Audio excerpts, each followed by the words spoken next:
पश्चिम बंगाल विधानसभा चुनाव के बीच बीजेपी ने मुख्यमंत्री ममता बनर्जी के नेतृत्व वाली टीएमसी सरकार के खिलाफ चार्जशीट जारी की है। गृह मंत्री अमित शाह ने सीएम ममता के खिलाफ मोर्चा खोलते हुए शनिवार को कोलकाता में टीएमसी के 15 साल पश्चिम बंगाल लहूलुहान नाम से 40 पन्नों की चार्जशीट जारी की है। इस चार्जशीट में उन्होंने तृणमूल कांग्रेस सरकार के 15 सालों की खामियों को गिनाया है। इसमें घुसपैठ, भ्रष्टाचार और संस्थागत पतन, वित्तीय कुप्रबंधन, प्रशासनिक विफलता, कानून व्यवस्था, महिला सुरक्षा, कृषि संकट, खराब स्वास्थ्य सेवा और घोटालों का जिक्र किया गया है। इस अवसर पर अमित शाह ने कहा कि बंगाल सरकार तुष्टीकरण को अपना मिशन बना चुकी है और भ्रष्टाचारी राजनीतिक सिस्टम में गहरी पैठ बना चुके हैं। और विकास के अभाव में बंगाल इंडस्ट्री के लिए एक प्रकार से ग्रेवयार्ड बन चुका है। बंगाल टीएमसी के पोंचो बिपोर जॉय से ग्रसित, यहां घुसपैठियों को प्रोटेक्शन दिया जाता है। तुष्टीकरण को अपना मिशन बना चुकी है सरकार। भ्रष्टाचारी प्रस्तापित रूप से राजनीतिक सिस्टम में पहुंच चुके हैं।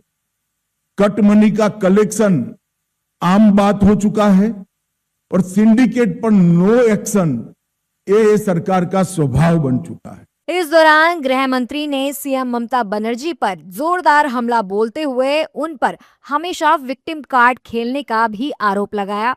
उन्होंने कहा कि सीएम ममता बनर्जी कभी पैर तुड़वा लेती हैं, कभी सिर पर पट्टी बंधवा लेती हैं, कभी बीमार हो जाती हैं और कभी चुनाव आयोग के सामने बेचारा बनकर चुनाव आयोग को गाली देने लगती हैं।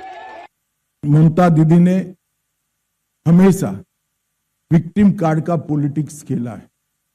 कभी पैर तुड़वा लेती हैं, कभी सिर पर पट्टी बंधवा देती हैं, कभी बीमार हो जाती है और कभी चुनाव आयोग के सामने बेचारा बनकर चुनाव आयोग को गालियां निकालती।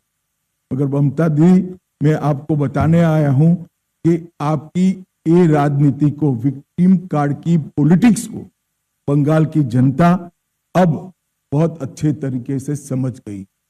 चुनाव आयोग जैसी संवैधानिक संस्था पर गाली गलौज करना ये बंगाल की संस्कृति को शोभा नहीं दे। प्रेस कॉन्फ्रेंस में गृह मंत्री शाह ने महिलाओं के खिलाफ अपराधों का भी जिक्र किया। इस दौरान उन्होंने सीएम ममता बनर्जी पर महिला होते हुए महिलाओं के प्रति अपराध करने का आरोप लगाया। शाह ने कहा कि मुख्यमंत्री ममता बनर्जी एक महिला हैं, लेकिन उनके प्रशासन में राज्य में महिलाओं की स्थिति पूरे देश में सबसे बदतर है। महिला मुख्यमंत्री हैं, वो स्वयं महिला हैं। उनके शासन में महिलाओं का हाल पूरे देश में सबसे खराब है। 34,738 मामले महिलाओं के खिलाफ दर्ज किए गए। टीएमसी द्वारा, इनकी कैडर के द्वारा महिलाओं पर अपराध के केस में खुलेआम संरक्षण दिया गया। आरजी करके केस में जो आरोपियों के वकील होते हैं, इनको इनाम में राज्यसभा दिया जाता है।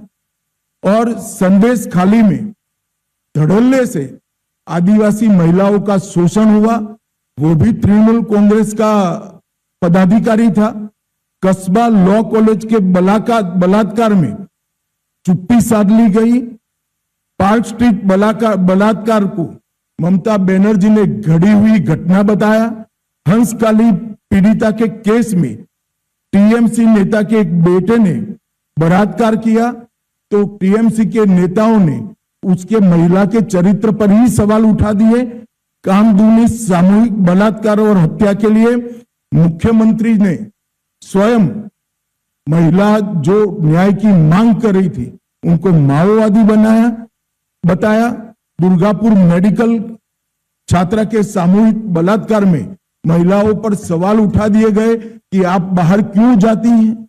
बीजेपी की ये चार्जशीट पश्चिम बंगाल की राजनीति में एक नई बहस को जन्म देती है। हालांकि आने वाले दिनों में यह देखना दिलचस्प होगा कि इन आरोपों का सीएम ममता बनर्जी क्या जवाब देती हैं और इसका राज्य की राजनीति पर क्या असर पड़ता है।